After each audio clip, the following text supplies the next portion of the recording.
Hello everyone, welcome to crazy GK trick. Friends, आज हम बात करने वाले हैं जैन धर्म के बारे में, जैनिज्म के बारे में। जैन धर्म हमको अहिंसा, करुणा और नैतिकता का संदेश देता है। इस धर्म की उत्पत्ति भारत में ही हुई थी। जैन धर्म की शिक्षा और दर्शन ने लोगों को प्रेरित किया है और किस तरह से अपने जीवन को सरल बनाया जाए, ये बात सिखाई है। फ्रेंड्स, आज के सेशन में हम जैन धर्म को करीब से जानने की कोशिश करेंगे। हमने देखा है एग्जाम्स में जैन धर्म पर और बौद्ध धर्म पर काफ़ी क्वेश्चंस पूछे जाते हैं। बौद्ध धर्म पर हम काफ़ी वीडियोस बना चुके हैं, उनकी लिंक डिस्क्रिप्शन बॉक्स में दी गई है, उनको आप वहाँ पर देख सकते हैं। इसी क्रम को आगे बढ़ाते हुए आज हम जैनिज्म के बारे में बात करेंगे, जहाँ पर हम जैन धर्म से रिलेटेड हर बात को डिस्कस करने की कोशिश करेंगे। तो आइए चालू करते हैं आज का सेशन। जैन धर्म का दर्शन 24 तीर्थंकरों की शिक्षाओं पर आधारित है। ऋषभदेव पहले तीर्थंकर थे और महावीर जैन जी अंतिम और 24वें तीर्थंकर थे। अगर फिलॉसफी की बात की जाए, दर्शन की बात की जाए, तो जैन धर्म भी उतना ही पुराना है जितना कि वैदिक हिंदू धर्म। वैदिक पुराणों के अंदर ऋषभनाथ जी को आदिनाथ नाम से भी जाना जाता है और उनको कई कई जगह भगवान विष्णु का अवतार बताया जाता है।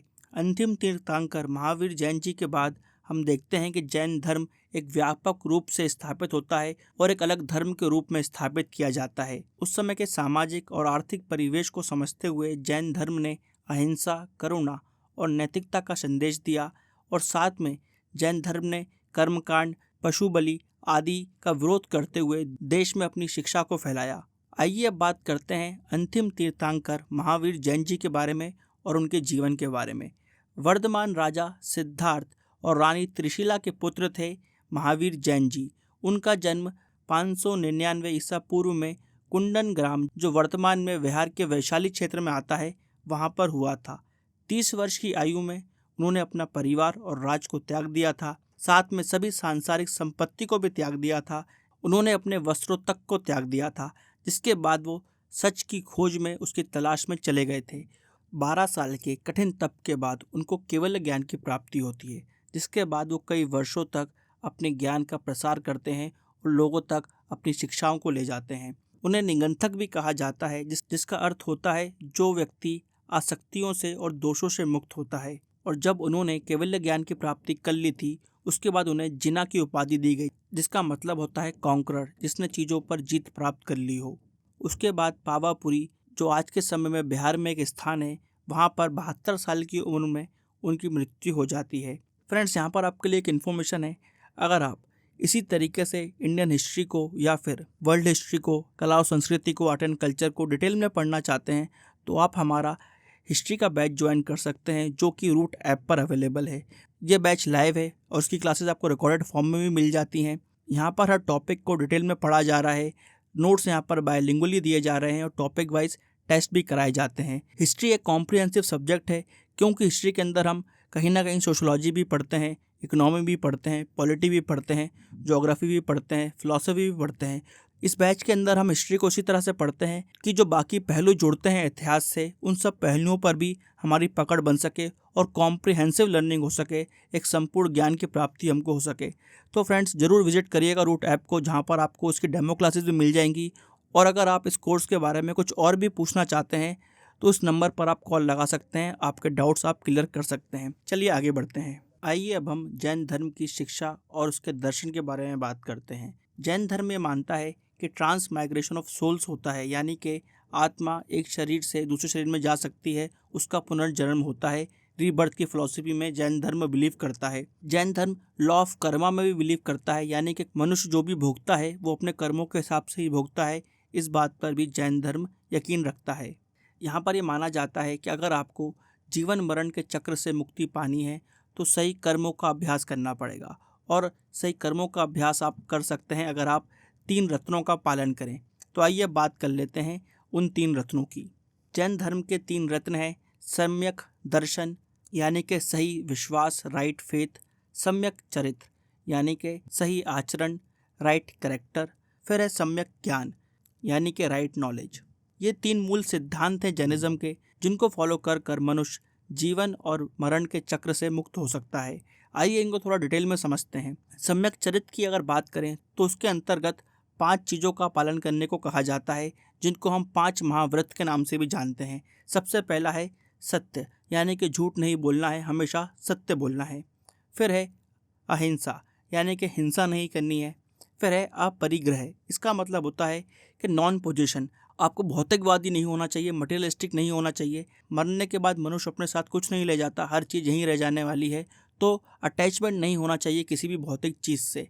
फिर है असत्य, यानी कि चोरी नहीं करनी है, स्टीलिंग नहीं करनी है। लास्ट है ब्रह्मचार्य, यानी कि ब्रह्मचार्य का पालन करना है।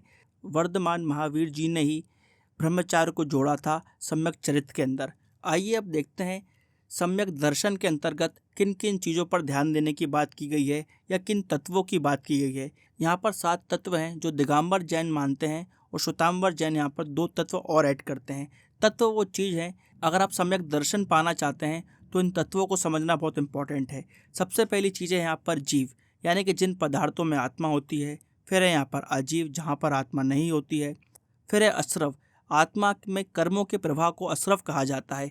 बुरा कर्म हो चाहे अच्छा कर्म हो, हर कर्म आपकी आत्मा से अटैच होता है, जिसकी वजह से बंधन बनता है। वही है फोर्थ, कर्म और आत्मा के बंधन को बंधन कहा गया।